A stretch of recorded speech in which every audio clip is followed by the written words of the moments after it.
রাজধানী বিভিন্ন স্থানে আজও বিক্ষোভে নেমেছে ব্যাটারি চালিত অটোরিকশা চালকরা। জাতীয় প্রেস ক্লাবে অবস্থান কর্মসূচি থেকে অটোরিকশা বন্ধ প্রত্যাহার সহ 12 দফা দাবি বাস্তবায়নের দাবি জানান তারা। এছাড়া মোহাম্মদপুর, যাত্রাবাড়ি সহ কয়েকটি স্থানে বিক্ষোভে রাজধানী যান চলাচল বিঘ্নিত হয়ে পড়ে, দুর্ভোগে পড়ে যাত্রীরা। নূর হোসেনকে সাথে নিয়ে হাসান মাহমুদের রিপোর্ট।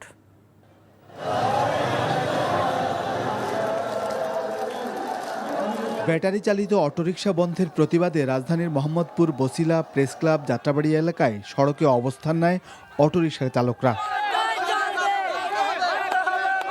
বিভিন্ন এলাকা থেকে মিছিল নিয়ে জাতীয় প্রেস ক্লাবের সামনে অবস্থান নেয় বিক্ষোভকারীরা।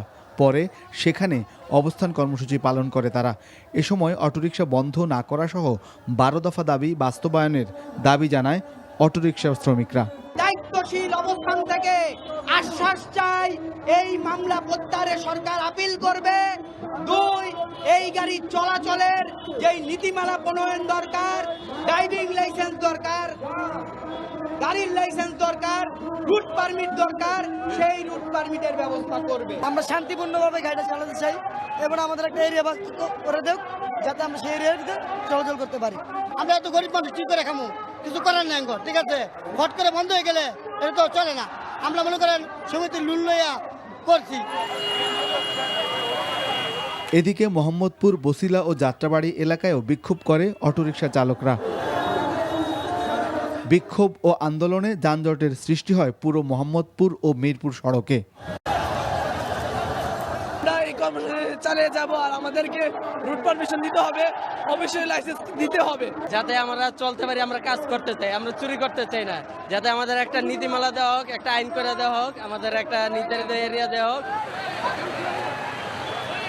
অটোরিকশা চালকদের আন্দোলনে চরম দুর্ভোগে পড়ে যাত্রীরা। রাজধানী জুড়ে সৃষ্টি হয় অচল অবস্থা। Hasan Mahmud, NTV news, Dhaka. রাজধানীতে অটোরিকশা চালকদের বিক্ষোভের আরও খবর জানাতে যাচ্ছি মোহাম্মদপুরের সহকর্মী আপেল শাহরিয়ারের কাছে। আপেল, আপনি তো মোহাম্মদপুরে আছেন, সেখানে বিক্ষোভের পরিস্থিতি সম্পর্কে আমাদেরকে জানাবেন।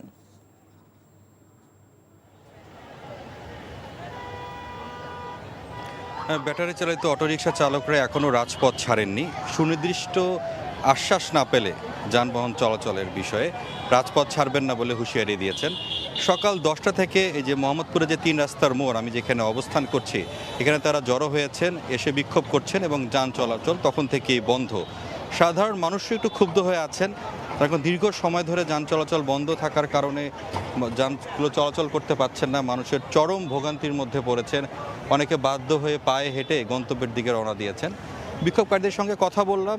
তাদের যে অভিযোগ যে হঠাৎ করে এরকম মাঝে মধ্যেই দেখা যাচ্ছে যে অটোরিকশা চালকদের উপর একটি চড়াও হচ্ছেন, এরকম তারা অভিযোগ করছেন। সুনির্দিষ্ট আশ্বাস তারা যেটি চাচ্ছেন যে তাহলে তাদের হাতে কেন এই সিএনজি অটোরিকশাগুলো তুলে দেওয়া হলো। তারা বলছেন যে আলাদাভাবে যে লাইসেন্সের দাবি তারা জানিয়েছেন, পাশাপাশি যে রুট পারমিট দেওয়া হয়, তারা কোন কোন জায়গাগুলোতে চলাচল করতে পারবেন সেগুলো যদি তাদেরকে বলা হয় তা সেভাবেও মেনে চলবেন। তবে হঠাৎ করে তাদের যে এই যে বন্ধ হয়ে করে দেওয়ার যে সিদ্ধান্ত, সেটি তারা মেনে নিতে চাচ্ছেন না। তারা বলছেন যে অবশ্যই সরকার সেই বিষয়টি গুরুত্ব সহকারে দেখবেন। সাধারণ মানুষেরও দুই দিকেই ইতিবাচক নেতিবাচক কথাবার্তা বলছেন এই ইস্যুটি নিয়ে। তার কারণ এইসব অর্থাৎ 60 লাখ যে অটোরিকশা, ব্যাটারি চালিত অটোরিকশা যেগুলো রয়েছে, যে কর্মসংস্থান যারা এগুলো নিয়ে চলাচল করছেন, জীবিকা নির্বাহ করছেন, তারা হঠাৎ করে কোথায় যাবেন, তাদের কর্মসংস্থানের বিকল্প কোনো ব্যবস্থা যদি করে না দেওয়া হয়, সেই বিষয়গুলো কিন্তু আলোচনার মধ্যে রয়েছে।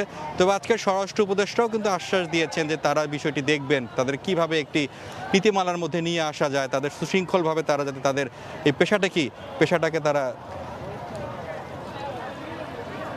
তবে সব মিলে বলে রাখি যে মানুষজন আসলে বিরক্ত। তারা বলছেন যে অবশ্যই যে ঘন্টার পর ঘন্টা জনদুর্ভোগ সৃষ্টি করে দাবি আদায়টি কোনোভাবেই যুক্তিসঙ্গত নয়।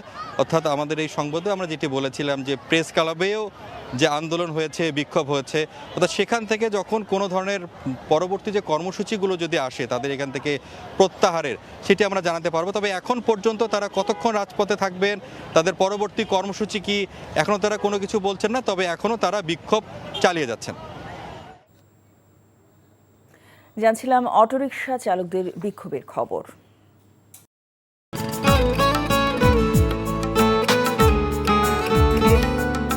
আপনার নামটা? নীলা। রাহুল। রবি, এই মেয়েটারে তোর ভাবি হিসেবে কেমন লাগবে? আপনাকে না বলছে আমাকে ফলো না করতে? ফলো কেন করতেছিলেন? আপনাকে দেখতে ইচ্ছে করে আমার, আপনার সাথে কথা বলতে ইচ্ছে করে। আমি কি করবো ঠিক বুঝতে পারছি না। ওরে বাবা, ওই মেয়ে, অথচ তারে তুমি চিনো না? হ্যাঁ, কি মায়ায় তাকাও তুমি, একটু দেখো চোখের খেয়াল, তোমায় দেখার তৃষ্ণা ভীষণ। ভালোবাসায় বুঝি দেনা পাওনা থাকে?